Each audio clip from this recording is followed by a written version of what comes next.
Hey, so I'm back with some more expressions for you, and this one about speaking, something that I tend to do quite a lot of, and if I find myself speaking too much in this particular part, then you tell me to stop and cut it off. I'm joking. Well, let's continue.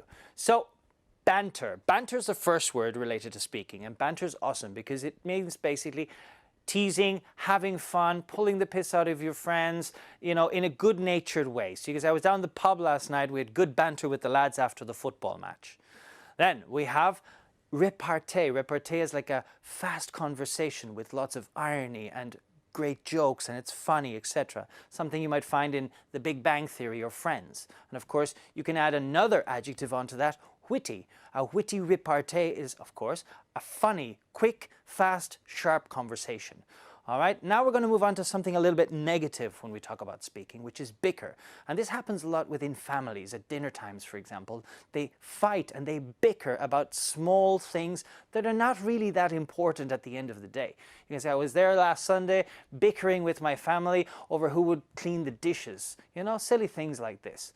And last but not least, a British expression, chin wag. Of course, if you break it up, you have two words, chin, which is here, and wag, like a dog's tail. You put them together, what happens? Chin wag, yes? So, a chin wag is when you have a good conversation with somebody or a quick chat. You said, I had a good chin wag and caught up with John the other day. It was good to see him. So, whether you chin wag, remember, it's better to have banter and not to bicker, but it's always best to have a good old repartee. Take care.